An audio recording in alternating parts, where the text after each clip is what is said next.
Hello, beloveds, and welcome back to my channel. It's so glad to have you. Oh, it's been a long week between the 4th of July and the grandbabies and all the new gadgets that I've gotten for this room and all the new things, getting the TV hung up, trying to get some organization in this chaos that I have in here. And if you could see what was going on behind this phone and this camera, honey, you'd probably jump and run because it is just so much stuff over there in the corner. So how was you guys' holiday? I hope you had a good time. I hope you spent a lot of time with family, did all the fireworks and ate a lot, but not too much that you got to spend this week like eating like a bird because you ate too much last week. I hope you had just a wonderful time with family. I enjoyed mine. I had my grandbabies. My daughter came. We popped fireworks. We sat outside to see the neighborhood fireworks as you know, everybody was popping, and our HOA does a really big fireworks display for us. So we sat outside in the yard while they did that, ate some good food, took all day to cook it, and I was tired, but it was good. It was worth it. It's always great to have my kids and my grandkids around.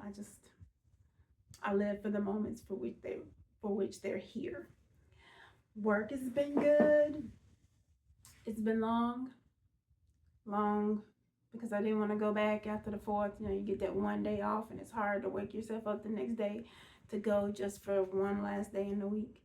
And then come Monday, I work from home on Mondays. So Tuesday is always a struggle for me to get up out the bed and get back to work and get back to the business that pays me. But I got there and I made it through this day, and now I'm back here in my trusty little old moomoo, and I got a new gadget. I got a mic, so tell me if y'all can hear me. I'll be trying not to holler at y'all, which I felt like I was doing on the phone, but I got a new mic. I got a little gadget that holds the phone on the side of the table, for which I think is a little leaning, but I'm gonna have to work on that. But I got a new gadget to hold the phone so that I can do videos, and I'm going to start making videos of myself sewing and cutting. Maybe that's the plan. I'm excited about that. I got a new baby. Let me show y'all what I got. She's a big girl. She's quite heavy. Oh my God, is she heavy? Oh, I feel like I need to be. Oh Lord, did I just tear it up? It's possible. We gonna pray. Ow, Jesus! I hit myself in the leg with something. Okay, here she comes. Ready? And ta-da! I got a new baby. And she smells just like she's been in my grandmother's house for the last 150 years. She has her original case. Whoa. Sorry about that. We were about to crash and burn. So let me show you again. Oh, cuss word. Every time I pick her up, I drop something on my toe. Okay.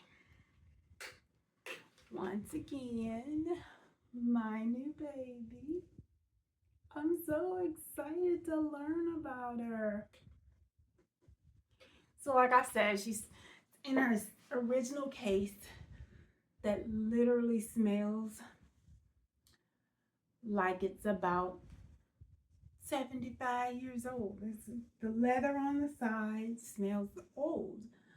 So I don't really know how old she really is. And the lady that I bought her from, first of all, I paid $40 for her. 40. 40. Like 10 4 times, which was very, very surprising for me. She was in Georgia. Again, I'm in Alabama. She was in Georgia, and we have been trying for months to coordinate our schedule for me to be able to pick her up. Well, that hasn't worked out. And the lady sold a different machine for which she shipped to North Carolina, and it got there safely. So she contacted me and told me that she thinks that she would be able to ship it, except for this machine is heavier than the one that she shipped to North Carolina. And she's like, but if you're willing to pay the shipping, that she was willing to ship it for me. So I was like, yes. And if you feel uncomfortable, I told her just take it to the UPS store and let them ship it, pack it and ship it.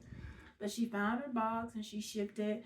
And I thought it was going to cost an arm and a leg to ship. But it only cost me $30 to get it shipped.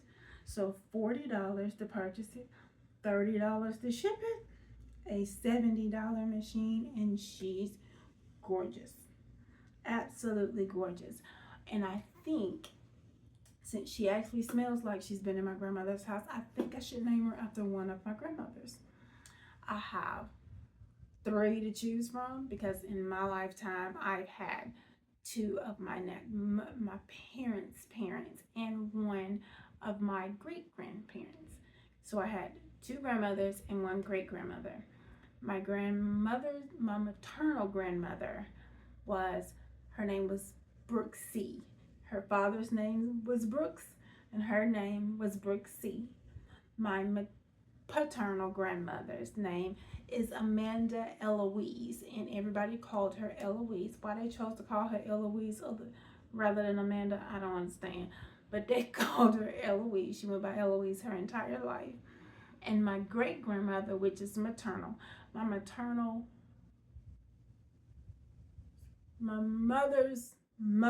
mother. I don't know how to say that. Maternal maybe.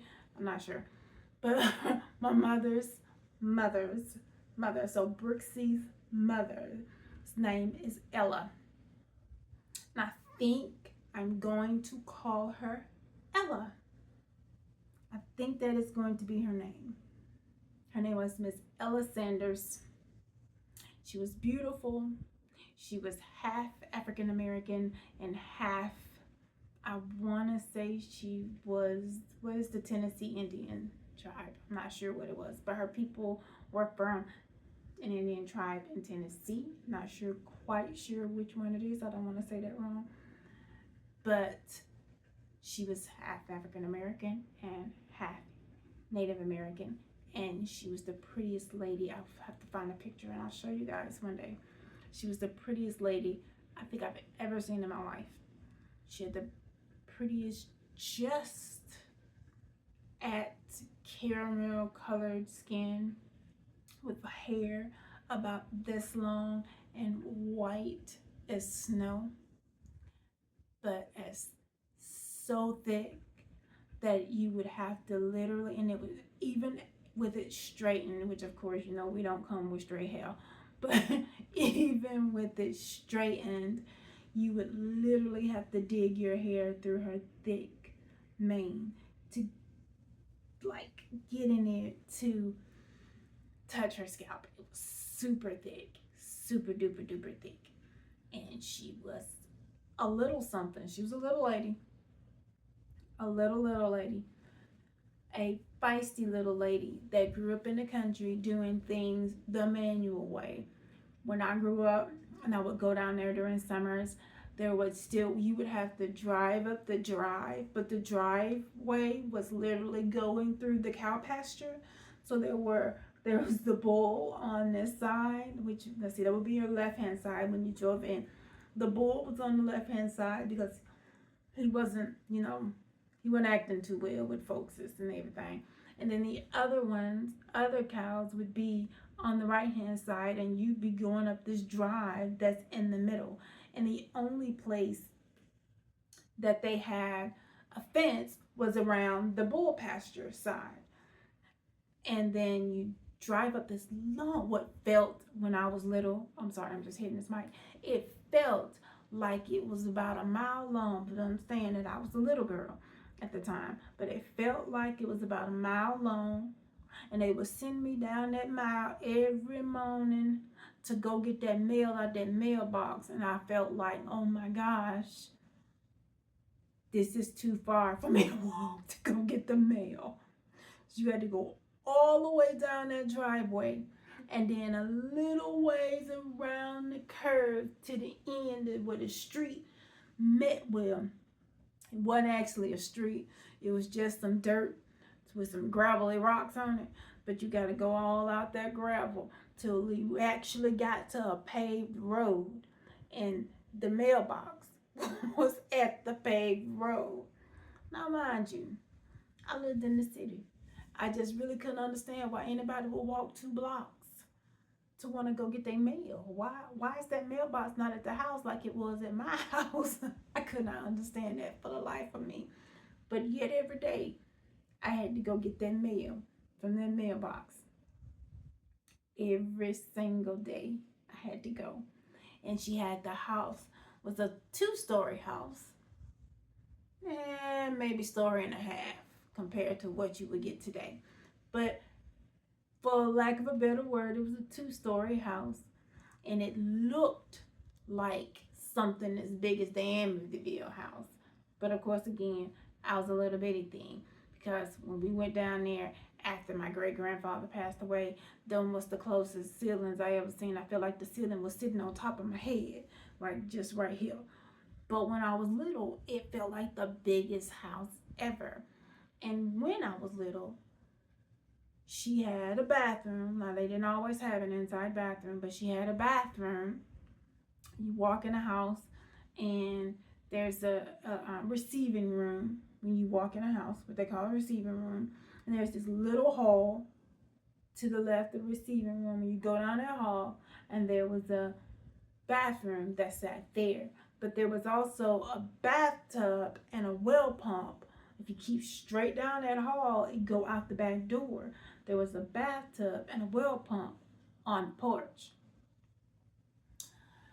And that is where when we got dirty and nasty from playing out there in the pasture and on out in the woods and jumping fences and stealing everybody's fruit off their trees, we would be filthy. And we would come back to Grandma's house and Grandma would be like, strip.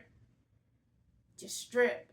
And she would go boil water and put that water in that little tub on that back porch and pump some of that well water, in cold well water, into that tub. And we'd be in there. Of course, we had to keep on the underclothes, but we had to get in there and wash ourselves off before she would let us come back into the house. Because when we came in the house, we were drying off, putting on, she'd be bringing something for us to throw on, and we'd be going straight to the kitchen to eat dinner for the evening. Now, this was back when, TVs was few and far between for people of my grandmother's generation. And the TV went off, it signed off at 10 o'clock in the country. 8 o'clock, maybe. I'm exaggerating, probably at 10 o'clock, but it was probably more like 8. And it just signed right on off. And as soon as you came in that house and ate and got cleaned up and got ready for dinner, you might have got a good hour in before you had to go up. We had to go upstairs. Well, the boys had to go upstairs because the second story of the house was one huge big open room, and it had like 6 twin beds in it. So the boys would have to go upstairs, and they got in the 6 twin beds, and the girls would be on pallets downstairs in the receiving room, because it was about 8 or 10 of us that was there with her for at least a good 2-week period. And the girls would have to pallet up on the floor down there and kiki and giggle until Grandma told us, that's enough of that noise, gals. It's time for you to take your little tails to bed and go to sleep. And that was it for the night. Those were good days, though. I remember it distinctly. I'm 52 years old, I think. Am I 52? What year this is? 25? Yeah. I will be 52 years old in September. And I remember vividly those days of being in the country with my grandmother and playing with my cousins and my brothers while we were down there. It was the best time ever, ever, ever. And with that in mind, I am going to name this new baby Baby Ella. she's gonna be baby Ella. So I am gonna have to use my Cricut or something and make a name in a pretty cursive or some pretty font and get her name on her in some way, shape, or form. I got to learn about her so I can sew on her. I'm so excited. I really have to learn her and see how to use her because I have no earthly idea of how to do it. But I'm going to figure it out. One way or the other, I'm going to get it figured out. I'm going to look up some YouTube videos and find out. I think that she sent me 3 bobbins, so I got to figure out how to run a bobbin. And I have to figure out the stitching. I have to figure out the feet because some of these feet contraptions look like something you torture somebody with. I don't understand what they are. But I'm going to get to learn her. I'm so excited to do all the research. And let me just tell y'all about me. I'm a researcher. Look, I keep hitting this mic, y'all. I'm being beat y'all to death in a minute. I'm a researcher. I research everything. And please excuse me. I have come home from work, taken my shower, washed my hair, and put on my trusty moomoo. And any woman that's ever had a moomoo or a caftan, because this is officially a caftan, but you know, when I was growing up, it was just a moomoo, that has ever had a caftan or a moomoo knows that this is the most comfortable thing you could ever put on your body in life. Okay? It hides all flaws. You just throw it on and keep it rolling. But I digress. I'm a researcher. I researched and watched videos and studied on quilting for almost a year and a half before I ever tried to do anything. I did the same thing. I make they're not acrylic. I make epoxy cups, the tumblers. I make those. I studied that for at least a year and a half before I did anything with it. I make soap and lotions and body butters. I researched and watched and studied and read for years before I ever picked up any of that. So before I sew on her, as eager as I am to just play with her, I have got to do the research so that I know that I'm not breaking her. I may not be doing her correctly, but I ain't gonna tear her up either. So I want to introduce you guys to Miss Ella, and you will be seeing her in future videos. So let me take a pause so I can take big girl over there and put her back on the table. And we're back. Okay, so what am I going to tell you now?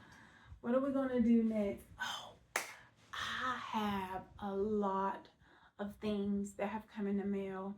One of the things that I love, in addition to now, my first love right now is sewing. That is my first love right now. My second love, and has always been one that I picked up, put down, picked up, put down, picked up, and put down, is reading. I read, and when I pick up and I'm reading, I read like what? Book after book after book after book after book. Now, I have just gotten back into reading again. Like, I'll put it down for a while, then I'll pick it up and I'll put it down. But I just picked it back up. But now I read differently. When I was younger, I could read anything. Mystery, love.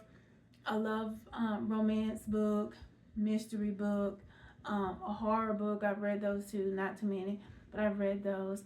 I could read anything. Science, sci-fi, fantasy, anything. Now I tend to gravitate more toward books that are cleaner.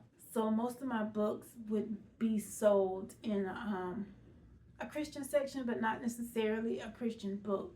It's just a clean form of whatever I'm reading. So, there may be a bad word in there too, but nothing overly not horrible. There may be there may be sex and killing in the book, but of a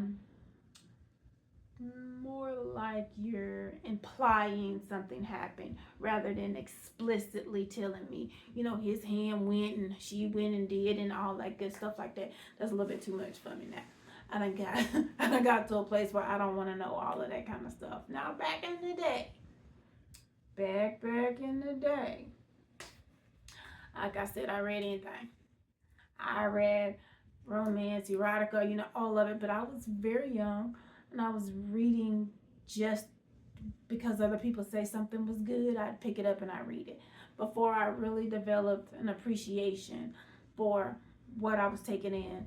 And because what you take in, you receive and you literally take in, whether you're reading it, seeing it, listening to it, whatever it is, you are ingesting basically what it is. And before I was aware of some of the things that take root from what you read or what you see or what you hear, I read everything. I listened to almost everything. I've always been a little bit of peculiar about my music. I've never been that vulgar music lover. But I read pretty much anything. I watched almost anything. Any movie that you put in front of me besides, something real freaky or whatever. I read and watched almost anything. So now I've gotten back into my books and I got this one. I don't know if it's coming up right because it's probably backwards for you guys. But it's called Love's a Mystery in Nameless Tennessee by Lisa Gould and Elizabeth Ludwig. It's a guide. It's from Guidepost. If you don't know who Guidepost is, Guideposts are those people who make those devotionals that you see on racks as you are leaving out a store when you're going to purchase your goods, and you got this rack full of Christian books that are devotionals and journals and different books from different people or different, and it's all on these racks that you can turn and see what's on it. That's who Guidepost makes a lot of those things. They also take books that other people have written, whether they are self-published or they're published through another publishing company, and they get permission to repackage them into their Guidepost packaging. And I get a book from them and a mystery book. I get 2 different types of mystery books, and I get 1 Women of the Bible book every month. I've gotten Miriam, I've gotten Mary, I've gotten Ruth. I think those are the only 3 I've gotten. Now I have books about all kind of women in the Bible, and they're not nonfiction books because there's only so much nonfiction information that you get from some of these women. They play big roles in ministry and in the Bible, but they don't play major roles in the Bible, so you don't get that much history about them. So they generally would take the biblical stories and they would research history, find out what other theologians have found out about these people, and people who study Bible history have find out about these women, and then they take the history the knowledge of history at the time that they were living, and they take that and they kind of fill in the gaps with it. So it's a fiction book that is based on actual biblical terms, biblical timelines, and biblical theology, but the gaps that are filled in are fictional because they just use history. They use what the houses look like at the time and what the people were doing around that time. Just different things such as that to fill in the gaps to make the story that they're writing. It's very interesting to read. You read about one, you really do come up with historical things that happened at the time. that these people were alive and these ladies were alive, and the things that they had to go through, which you really don't know that they went through some of the things that you may read in the book, but it's the type of thing that women were going through at the time. So you can pretty much understand how the story would most likely have taken these kinds of turns. And I really enjoy them. They're very good reads if you ever get a chance to pick up one. Some of the authors that I've read are Angela Hunt. One's name is Ginger. Angela Hunt is definitely one of my favorites. Tessa Andrews. She's one of my favorites. There's several. Jill somebody. I can't remember her name, but Jill somebody. But they're very good reads if you enjoy reading Christian books.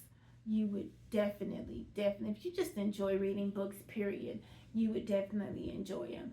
There's all kinds of intrigue, even in a story that you don't think should have it.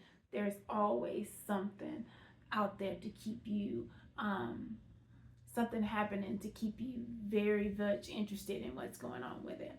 But I got that this week, and I'm very excited to start reading it. I got, so I have several favorite Quilty stores. One of my favorites is Hawthorne Supply Company. So I think it's Hawthorne Supply. But if you've never seen them, Hawthorne is a fabric printer company as well.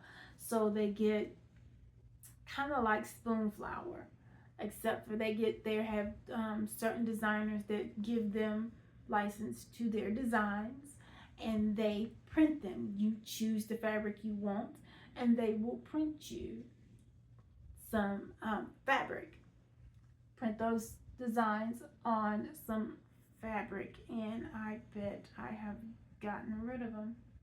I used to have the sample sitting out. Wait, let me see. Give me a second. So yeah, I think I did. I think I got rid of them. I had samples for like $1 or so, $1.50, not much more than $1.50 or so. They will send you a long, what is that?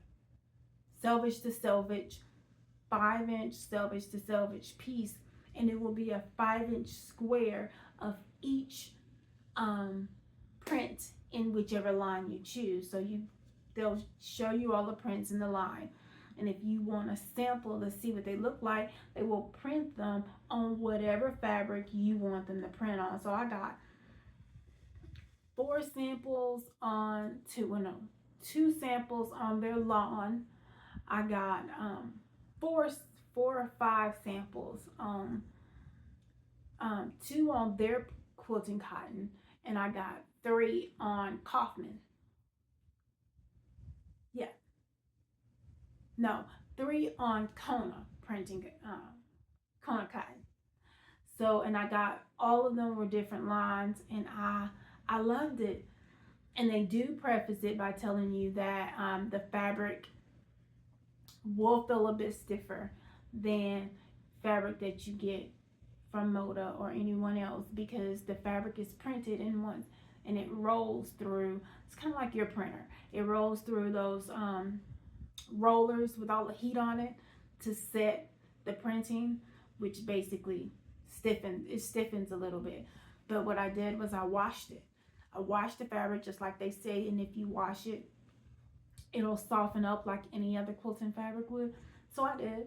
I tossed it in a I didn't wash it. I hand washed it and let it dry, and it got super duper soft. It was super soft. So I have no doubt that it will turn out to be great fabric. But in that same order, I got about 6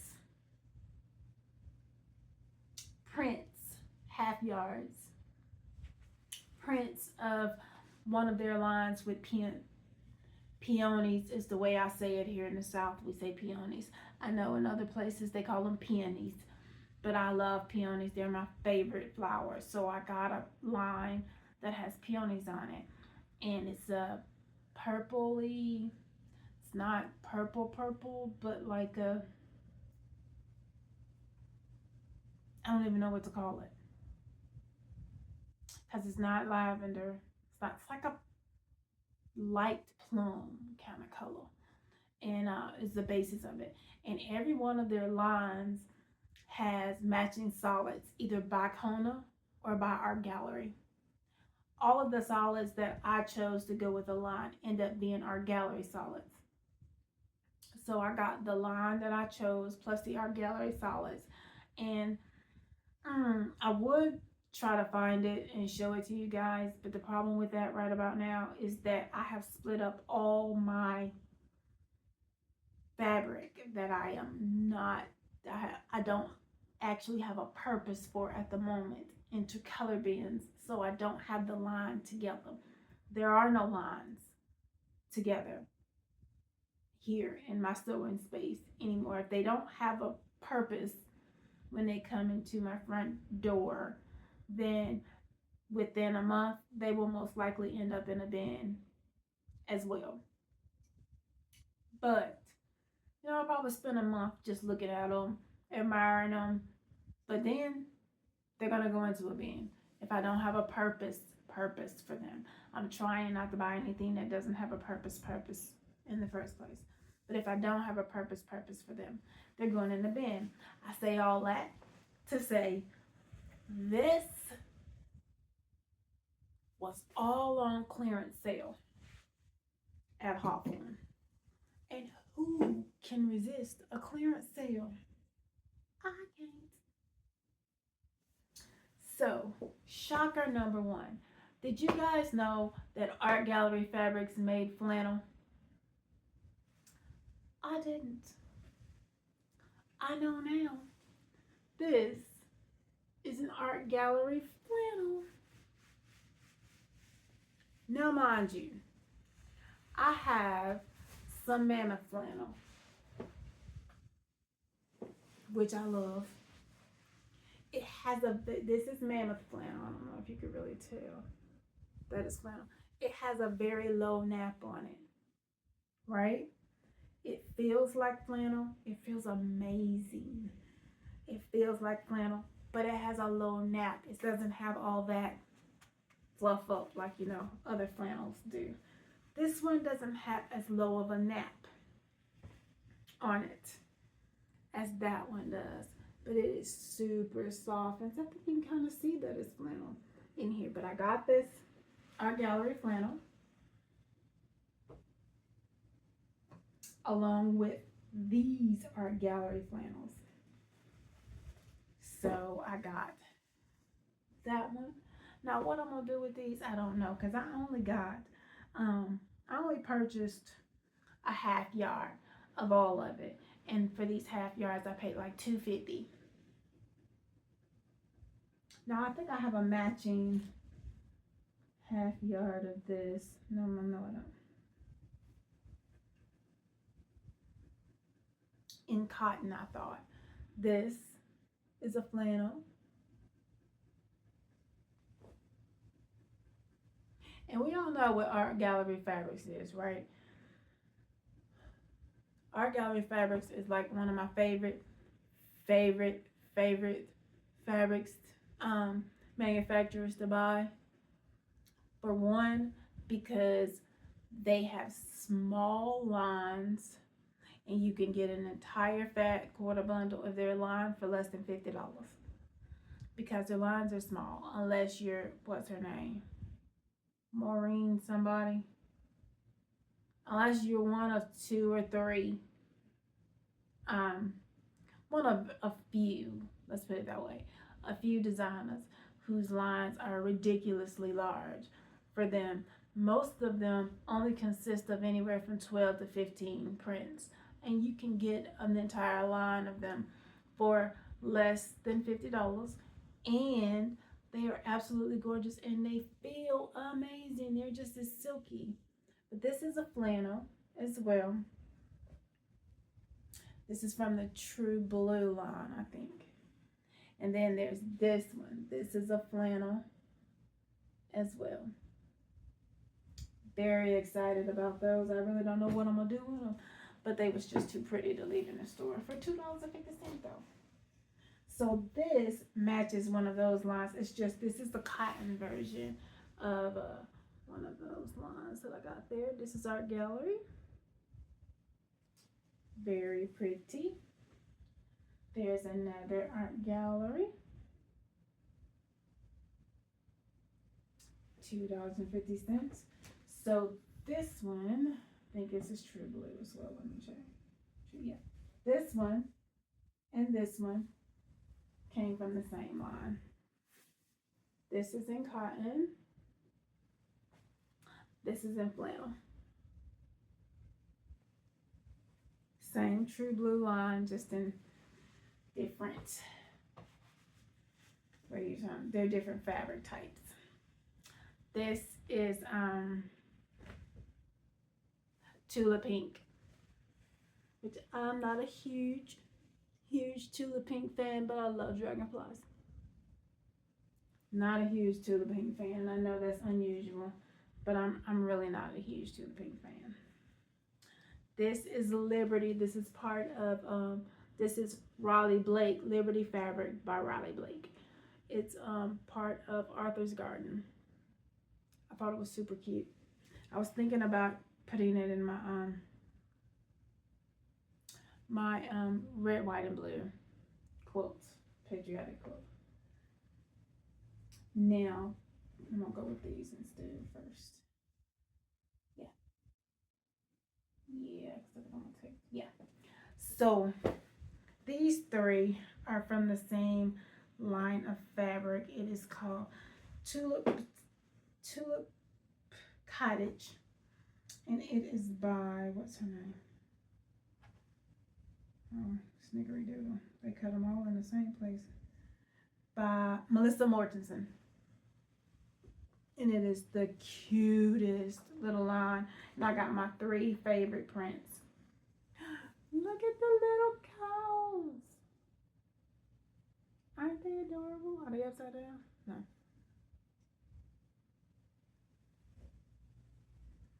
And then there's this pretty floral print in pink. And then this is one of my favorites as well. It's like an entire hillside scene in green, and it comes in pink and green and blue, but I got the green one. These are from Moda, and they are I know they're not, Chelsea's Garden. I got one in this color. These are pretty flowers. And one in a light background. The husband's awake. This is Strawberry Season by Wishwell Collection. I got this in honor of my friend Lauren. If you're watching, there's going to be several strawberries coming up for it after this. I think this is the same. I don't really know what. Don't let me say that because I could tell you what this is, and I got a half yard. This is really. No, this says Robin, but it's strawberries.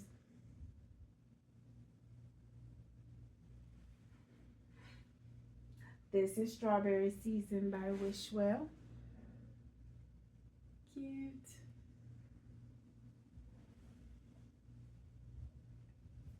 Another Strawberry Season by Wishwell.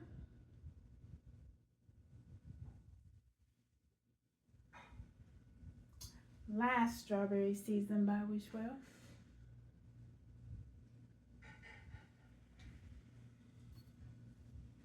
And I have no idea what these are, but I wanted some blues, some light blues, so I got them.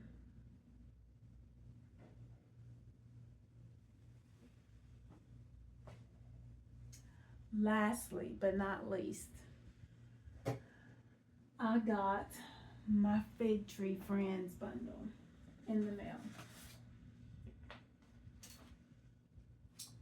Fig Tree and Friends, I'm not quite sure who all they are from, but this one, they're blue this month, so you get 12 quarter yard cuts of coordinating fabric and a pattern to go with it. And this month's pattern is a daisy chain.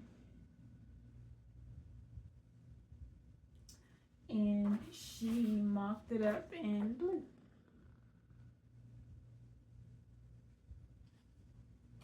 So all of them are blue.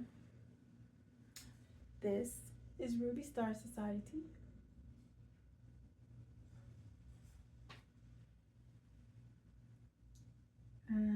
This is Bluebell by Janet Claire.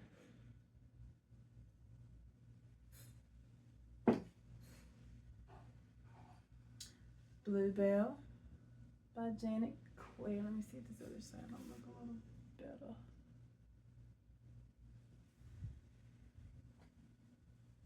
This one, I think this is Blueberry Happiness. Yeah, this one was by Bunny Hill. I think it's Blueberry something. I can't remember. But it's by Bunny Hill Designs. This one does not have a name.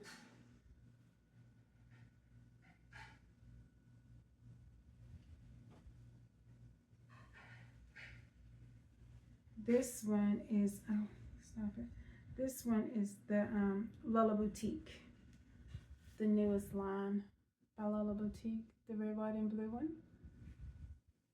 Yeah, it'll be the name of it. It'll be on here, I'm sure in a minute. This is another one by Lulla Boutique. Oh my gosh, what is it called? This is another one by Ruby Star Society.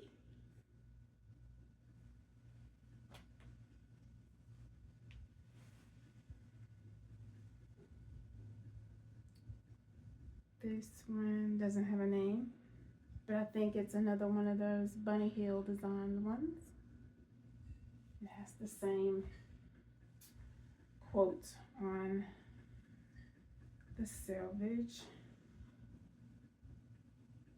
I don't really know who made this one either. No name on that one. This one is another one from Lulla Boutique. I have this in a gray color. This is another one from Lulla Boutique. I think I have this one in a gray color as well. This one is another one from Bunny Hill Designs. And lastly, this is Bluebell from Janet Claire. And that will conclude today's video. Thank you so much for stopping by. Thank you so much for bearing with me. Let me know if you can hear me with this new mic thing that I have. And I will see you guys later in the week when I start cutting for my Christmas quilts and get my Christmas in July started. Again, thank you so much for stopping by my channel. Please like, comment, and subscribe if you like my videos. I can't wait to see you guys next time.